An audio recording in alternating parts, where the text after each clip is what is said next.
სანამ თქვენ კითხვას უპასუხებდე, მადლობა მინდა გადავიხადო მოწვევისათვის და მინდა პატარა ექსკურსი გავაკეთო, რომ ყველასათვის ცნობილია სპორტის აკადემია 2007 წელს გაუქმდა და აი მე-7 წელიწადია ეს უმაღლესი სასწავლებელი გაუქმებულია, მაგრამ ახალი მთავრობის მოსვლის შემდეგ ჩვენ შეგვიძლია თავმოთქვათ, რომ სამართლიანობა პირველი სამართლიანობის აღდგენა დაიწყო იმით, რომ 2013 წლის 28 მარტს მთავრობის დადგენილებით აზგა სპორტის უმაღლესი სასწავლებელი, ოღონდ უკვე განსხვავებული სახელი და მას ეწოდა საქართველოს ფიზიკური აღზრდა და სპორტის სასწავლო უნივერსიტეტი.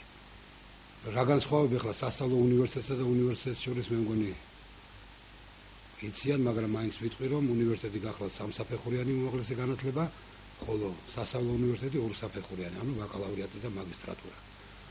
და ჩვენ იმის დასადასტურებლად რომ ეს უნივერსიტეტი გაიხსნა, უნდა გავიაროთ ავტორიზაცია, რომლის შემდეგ ჩვენ მოგვეცემა უფლება მივიღოთ აბიტურიენტები 2014-2015 სასწავლო წლისათვის.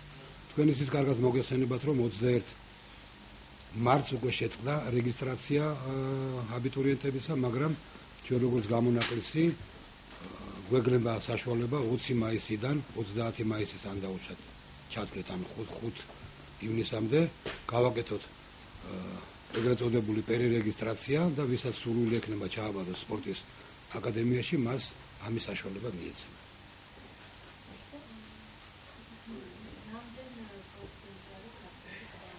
ჩვენ ვარაუდობთ, რომ წელს 300-350 აბიტურიენტს მივიღებთ.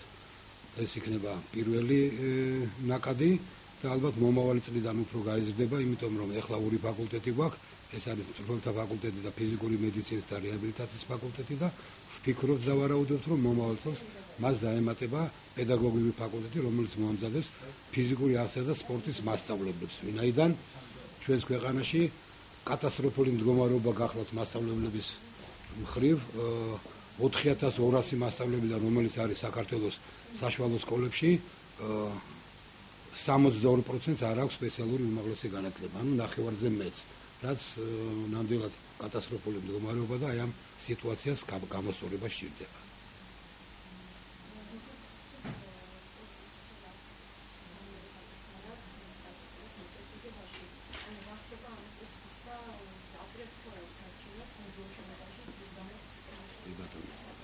თქვენ კარგად მოგეხსენებათ, მას შემდეგ რაც დაიხურა სპორტის აკადემია, ეს შენობა თავის დაცვის ქვეშ აიყვანა დაცვის პოლიციამ და იქ არავის არ უშვებდნენ.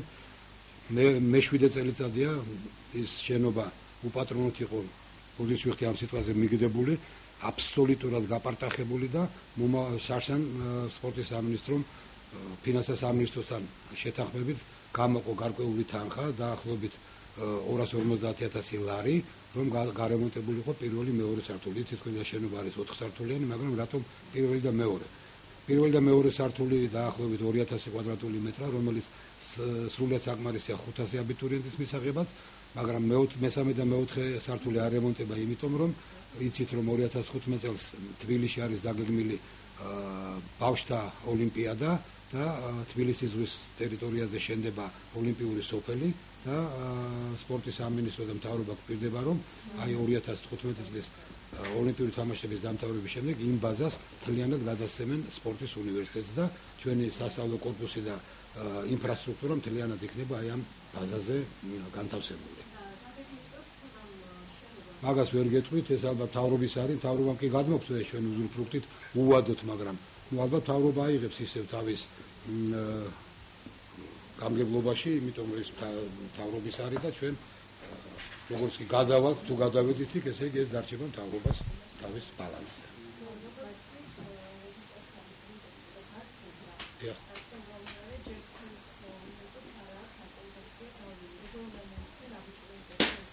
მე თქვი და გავიმეორებ კიდევ.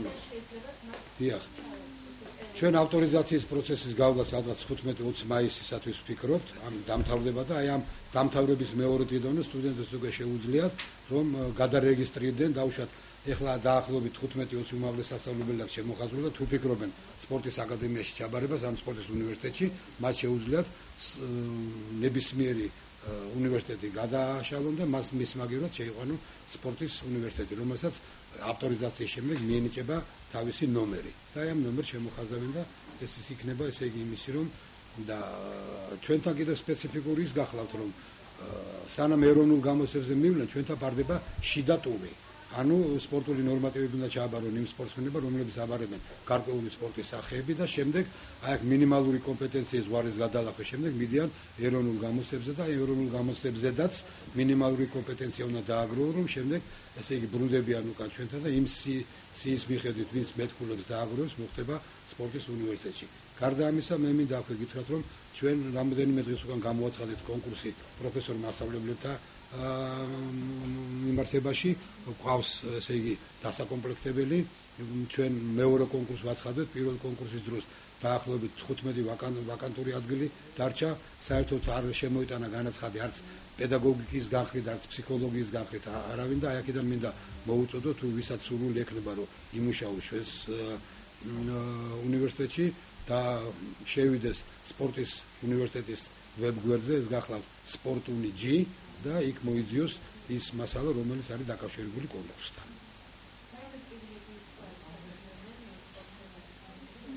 პრივილეგია არის მხოლოდ ერთი გამოცემის ჩაბარება. სხვა პრივილეგია და ვინც მაქსიმალურ ქულას დააგროვებს, სხვანაირი პრივილეგია საერთოდ არ არსებობს. ეს არის გამჭვირვალე დღიათ ყველაფერი, რა ქულებსაც დააგროვებენ, იმ ქულებით მოვლენ და შემდეგ ესე იგი ვინც საუკეთესო იქნება, მათ შორის იმ ყველა სპეციალობაზე იქნება გარკვეული ადგილთა რაოდენობა. და დაუშვათ თუ არის 50 კაცი რომელსაც ჩააბარა და არის ადგილი 20, რა თქმა უნდა პირველი 20 ვისაც მეტი ქულა ექნება, ის ჩაერიცხება დანარჩენი იმ წელიწადს დარჩება გარეთ. მადლობა. არაფრის პირიქით ძალიან დიდი მადლობა, დიდი მადლობა. მადლობა.